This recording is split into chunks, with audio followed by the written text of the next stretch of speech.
Bonjour à tous et à tous et bienvenue dans ce webinaire Devenez un manager impactant. Aujourd'hui, nous allons voir pourquoi certains discours motivent et d'autres créent des tensions, des incompréhensions ou carrément démotivent les équipes.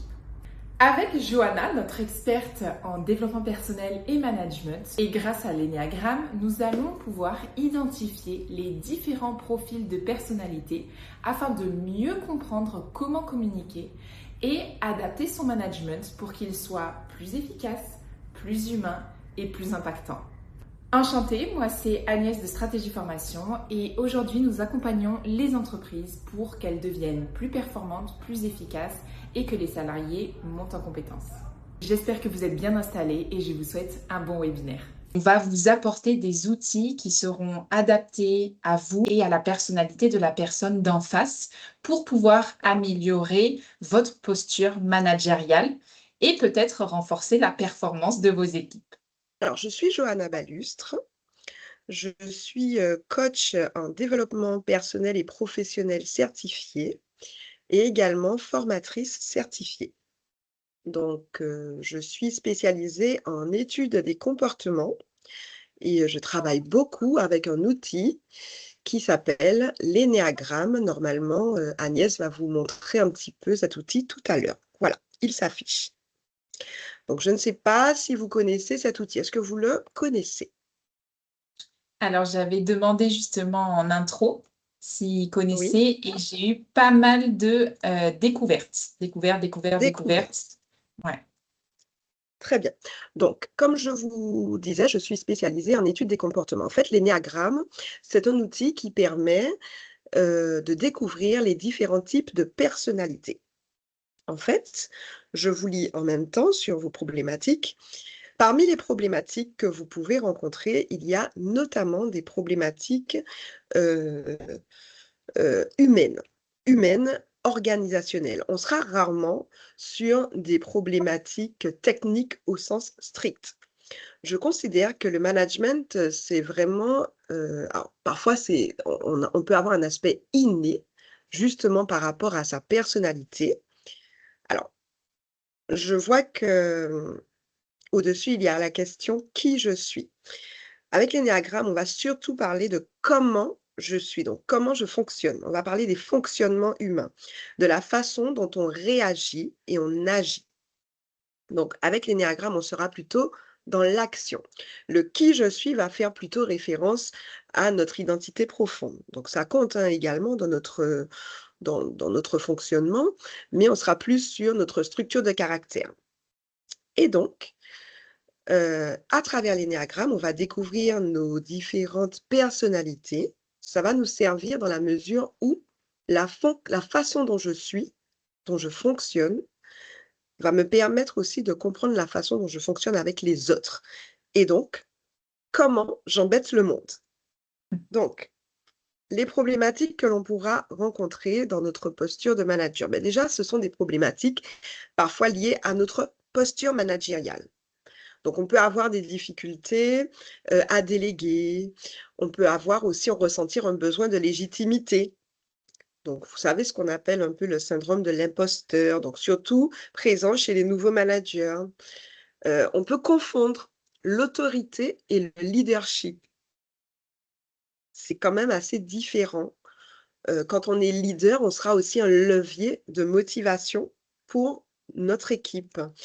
On peut on peut aussi avoir des difficultés à trouver un bon curseur entre, la proximité qu'on peut avoir avec ses collaborateurs et la distance aussi à mettre puisque nous sommes, le capitaine du bateau.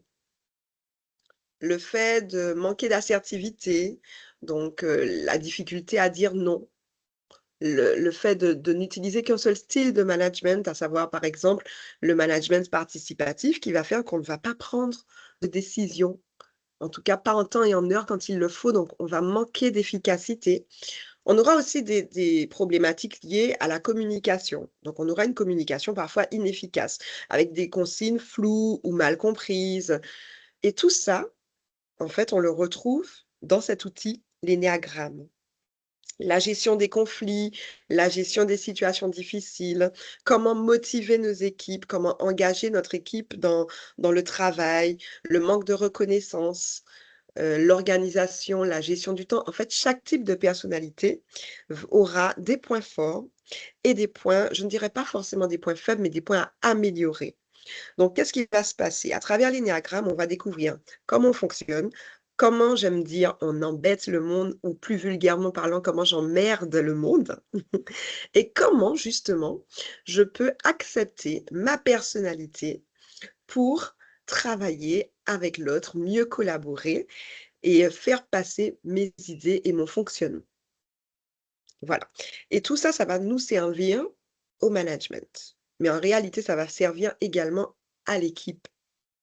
D'accord. Donc, c'est vrai qu'en tant que formatrice, je suis beaucoup axée sur le côté humain parce qu'on peut être un super manager et on peut avoir aussi une équipe très compétente et performante techniquement. En revanche, là où le bât blesse, ce sera vraiment au niveau humain. On rencontre souvent des soucis au niveau de notre fonctionnement. Donc, je ne supporte pas un collaborateur, mais finalement, ce ne sera pas personnel. Ce sera parce que j'estime qu'il brasse de l'air, par exemple. Or, il ne brasse pas de l'air, c'est peut-être un caractère de type observateur, comme vous pouvez l'observer le voir sur le schéma. Donc, un fonctionnement en base 5, observateur. Et donc, en fait, je ne brasse pas de l'air. Je suis simplement dans l'analyse. Et donc, pour te fournir en tant que collaborateur la meilleure réponse possible à ta demande, il va falloir que ça passe par ma tête, donc par mon cerveau. Et tout ce qui passe par le cerveau, ben, ça peut paraître aussi extérieurement flou. Ça peut paraître vide, puisqu'on ne voit pas quand on réfléchit. On ne voit pas quand on est à l'action, je parle de mobilement parlant.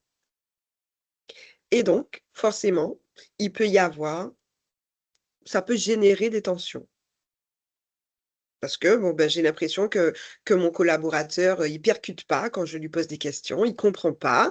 Or oui, en fait, il comprend, mais pour le moment, il est dans sa tête. En fait, c'est une question aussi de temps. Chaque personne a son temps. Une fois que je comprends ça, alors bien évidemment, en tant que manager, nous ne sommes pas des psychologues. Nous ne sommes pas pour faire une analyse, stricte de la personnalité de chacun. Sauf que, en ayant étudié l'énéagramme, j'aurai quand même un panel d'informations sur, les différents types de personnalités et donc je vais aussi, naturellement, mieux m'adapter aux autres. Donc, on verra la partie comment je suis, comment je fonctionne en tant que manager, mais vous allez aussi déceler des comportements chez vos collaborateurs et peut-être mieux adapter votre langage, mieux adapter votre comportement vis-à-vis d'eux. Et ça aide énormément dans les systèmes de travail. Donc, moi, ce que je propose, alors, à Stratégie Formation, c'est vrai qu'on ne propose pas encore la formation Énéagramme parce que ce sont des formations assez lourdes. En revanche, dans la formation Manager efficacement une équipe, on aborde le sujet, on y fait une introduction.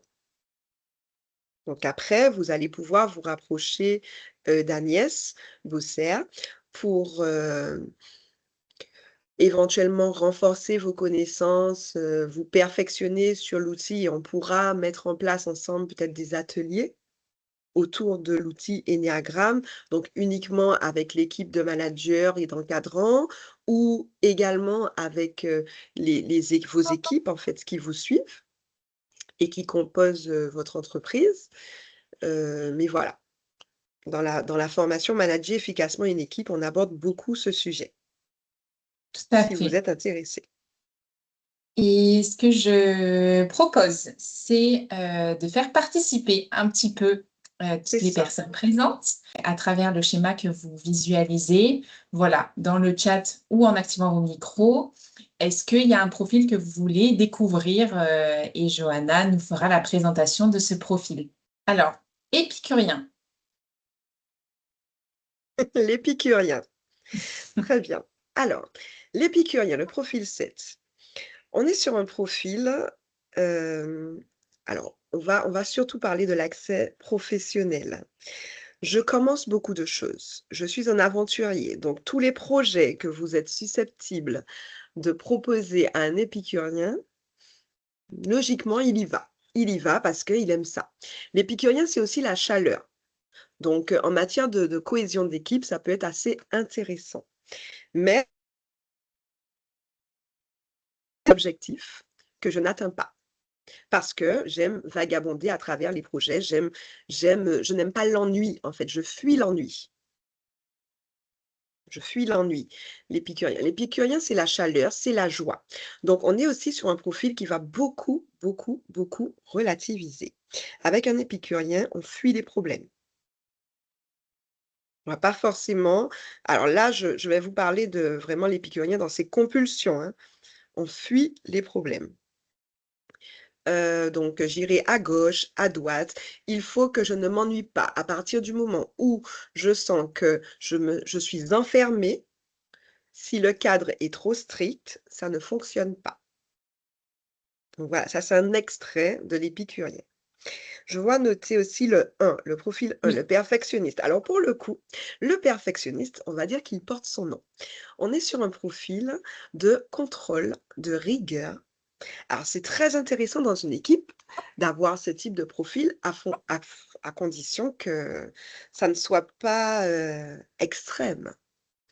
Prenons l'exemple, d'un comptable, quelqu'un qui a la fonction de comptable et qui est perfectionniste, ça peut être très intéressant ou même au marché public puisque je vois que, vous êtes tous issus de collectivités.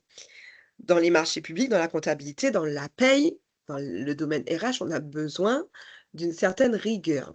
On va trouver ces traits de comportement, ces traits de caractère chez le perfectionniste. Là où cela peut poser problème, c'est que on peut arriver dans des excès émotionnels parce que je ne supporte pas que l'on me critique, je ne supporte pas que l'on fasse des erreurs, et je suis dans le jugement. Donc un perfectionniste, pardon, va pointer du doigt toutes vos erreurs et toutes les erreurs de l'équipe. Ça peut être assez difficile.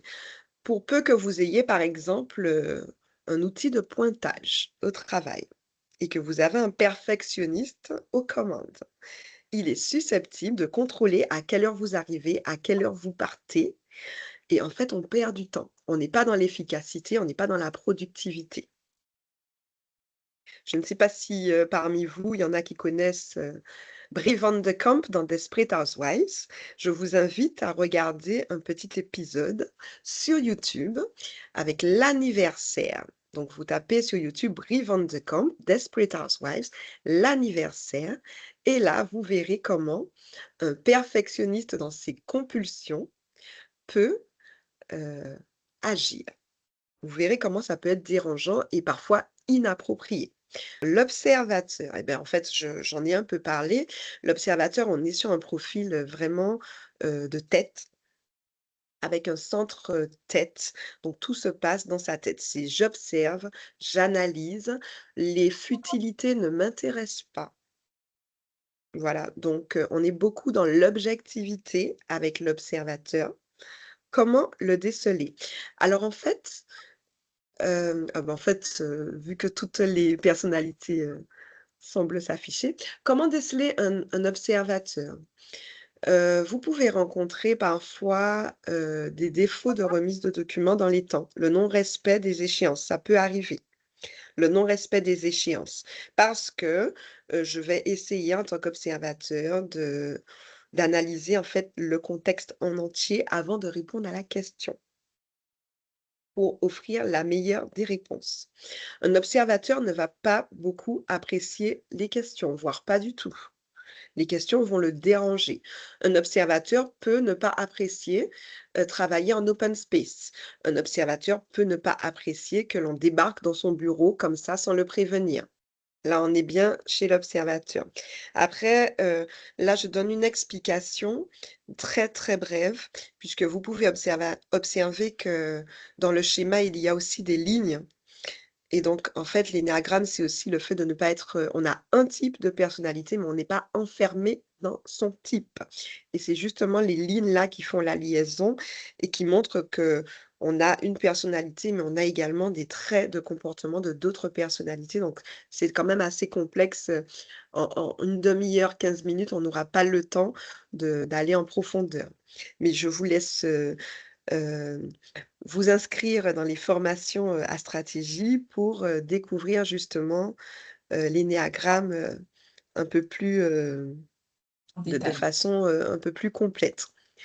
Alors Mmh. l'altruiste, bah, il porte son nom aussi, d'ailleurs nous sommes, dans une, culture où parfois on partage des valeurs, très fortes de partage, d'amour, de don, de générosité et l'altruisme, c'est vraiment ça. Donc, vos collègues, qui parfois ou les managers, qui veulent faire à la place d'eux, qui se sentent comme une famille, là, on est vraiment sur des valeurs fortes comme celles-là, qui n'ont pas forcément leur place, on va dire dans le monde du travail tel qu'il nous l'est présenté, OK? Et donc, c'est je vais t'accompagner, je vais te conseiller, je vais être là pour toi, je vais choisir à ta place, je vais décider à ta place parce que je sais, en tant qu'altruiste, ce qui est bon pour toi. Je vais orienter beaucoup me mes comportements pour les autres et non pour moi-même. Ça, c'est l'altruiste. Je serai parfois, dans mes compulsions, intrusif. Donc, qu'est-ce que je peux vous donner comme exemple? Au travail, vous savez, vous avez, mais là, par exemple, ça peut toucher la gestion des conflits. Au travail, vous avez, un collaborateur, vous voyez qu'il est partout, mais qu'il ne s'occupe pas de ses affaires. Ça peut donner l'impression qu'il est altruiste. Il est dans tous les conflits. Il va voir, Mireille. «Mireille, comment vas-tu ce matin?» Mireille va lui répondre. Il ira voir Anthony. «Anthony, tu sais, Mireille, elle est un peu malade ce matin», mais Mireille ne lui avait pas demandé de transmettre les informations. Mais comme en tant qu'altruiste, j'ai besoin que Mireille aille mieux, donc j'irai voir n'importe qui, n'importe quel collaborateur pour lui parler du problème de Mireille, pour essayer de trouver une solution. Sauf qu'en réalité, on s'éloigne parfois du cadre professionnel ou même dans le cadre professionnel, ben, on ne s'occupe pas de nos affaires et ça crée des malentendus, parce que, ben, en fait, on ne fait pas notre travail. Mmh. Il y a beaucoup de non-dits. Le profil romantique. Alors, Et est-ce ce que je dois sera vous donner mon le pro dernier, et le ce sera profil le dernier. romantique. Le profil romantique, alors là, on est vraiment sur un profil assez flou, j'aime dire et d'ailleurs, c'est le mien. Je ne vous cache pas. Vous ne me voyez pas, donc vous ne savez pas qui je suis. Mais je suis d'un profil romantique. Le profil romantique, c'est l'originalité, c'est, l'authenticité, le vrai. Ce n'est pas parce que c'est mon profil que je dis ça. Simplement, c'est un profil qui voudra aller en profondeur, qui aura besoin de sens pour travailler et qui aura aussi besoin d'un côté esthétique, qui aura besoin du beau. Donc souvent, les managers me demandent, mais comment est-ce qu'on fait pour travailler avec ces personnes qui parfois paraissent peut-être futiles ou un peu dans leur monde? Eh bien, en fait, il faut aller toucher la passion de ces personnes. Donc, il faut leur proposer des projets qui les passionnent. Il faut les motiver dans ce qui va leur donner envie. Si on enferme un romantique, très souvent, le travail n'aboutira pas. Quand un romantique fonctionne par l'envie, donc le romantique, on l'appelle également le créatif, si ça peut aider quelques-uns et mais en fait, on est dans la créativité. Donc à partir du moment où un projet ne m'intéresse plus, je n'ai plus envie de ce projet, généralement, ça bloque. Si je travaille sur un chantier, c'est que ce chantier me passionne. Donc en tant que manager, j'aurai cette capacité en tant que profil romantique, à passionner et j'aurais envie aussi de passionner mes équipes. Par contre, en tant que collaborateur, je peux vite tirer le frein à main si ça ne m'intéresse plus. Donc le manager va devoir piloter aussi avec ça et on peut lui proposer plusieurs chantiers à la fois, il n'aura pas de problème puisqu'il est dans l'action quand même, mais il faut une action qui l'intéresse. Comment reconnaître un romantique? Eh bien, les drama queens, c'est nous. Donc on sera beaucoup dans les émotions. Au travail, on laisse peu la place aux émotions, donc il va falloir apprendre à gérer ses émotions aussi, hein. Je ne suis pas le centre du monde, même si j'ai l'impression de l'être, et donc on peut me demander des choses qui ne me conviennent pas, mais je suis au travail, donc il va falloir réguler véritablement le cadre. Voilà, c'est ce que je vais m'arrêter là. Super. J'espère que tout le monde a compris un petit peu, à quoi servait l'énéagramme et que derrière cet outil-là, il y a vraiment un impact sur, sa façon de communiquer avec les autres, de se comprendre soi-même et de comprendre l'autre et moi, je trouve ça vraiment très intéressant de pouvoir l'utiliser, dans le monde professionnel et personnel aussi d'ailleurs. Oui, ça permet véritablement d'améliorer, les systèmes de travail. Tout à fait. Véritablement. En tout cas, j'en ai déjà eu la preuve puisque, j'ai, formé, pas mal d'agents de collectivités, des élus également, donc des personnes, des travailleurs, du milieu, privé et c'est vrai que, bon, ça bouleverse parfois parce qu'en fait, il s'agit de mieux se connaître et d'observer aussi comment les autres nous perçoivent. Mmh. Parfois, ça peut être assez dérangeant, mais finalement, avec le temps, parce que ce sont des outils alors on apprend plein de choses, hein, sur le moment de la formation, mais c'est avec le temps que les choses s'affinent et que je comprends que bon, ben, peut-être l'idée n'est pas de changer, hein. L'idée est de s'accepter tel que nous sommes et de mieux interagir avec l'autre. Mmh. Donc ça Tout à va fait. toucher le domaine personnel, c'est vrai, mais également le domaine professionnel. Alors Johanna, un petit mot de conclusion Alors comment avant de manager une clôturer? équipe? Très souvent, on peut penser qu'il y a, un seul style de management favorable, en tout cas, c'est ce qui revient très souvent dans mes formations. On se rend compte à travers la formation que non, pas du tout et qu'il y a plusieurs types de management à avoir pour piloter efficacement une équipe. Donc, dans les formations de managers, on va observer bien évidemment la partie technique, le style de management, la posture managériale, mais on va également observer les comportements humains et la façon de gérer l'humain avec bienveillance, parce que mine de rien, c'est ce qu'on attend aussi de management efficace, de la bienveillance et de l'empathie. Je vais dire quatre. Je dirais bienveillance, empathie, compétences, parce que les compétences, elles se travaillent. Et puis, enfin, heu, authenticité. Je dirais ces 4 mots-là. Et ce sont 4 axes de travail que je vous propose dans la formation Manager efficacement une équipe. Super. Bien, merci beaucoup Johanna pour, ta présentation. Merci à tous. Si je peux mettre un petit mot de fin également. Pourquoi j'ai mis une boîte à outils sur la diapo? C'est tout simplement parce que, comme Johanna l'a expliqué, il n'y a pas qu'un seul type de management, il y en a plusieurs. Et plus votre boîte à outils est fournie, plus vous avez des outils pour pouvoir faire face aux problématiques, aux conflits, à toutes les situations et les contextes possibles dans l'entreprise, plus vous saurez comment rebondir, vous saurez comment agir au mieux et cette image de boîte à outils, pour moi, fait sens. Donc, j'espère que ce webinaire vous a plu. En tout cas, nous, on a été ravis de vous avoir aussi nombreux aujourd'hui. Pour toutes celles et ceux qui reprennent leur travail, leur poste, leur activité, on vous libère. Mais pour toutes celles qui ont encore un petit peu de temps, avec nous. Avec Johanna, on reste connecté pour avoir un temps d'échange ensemble, pour pouvoir discuter. Voilà, maintenant qu'on a tout présenté, que Johanna nous a présenté aussi les différents types de profils. Si vous avez des questions, n'hésitez pas. Ce temps d'échange est fait pour cela.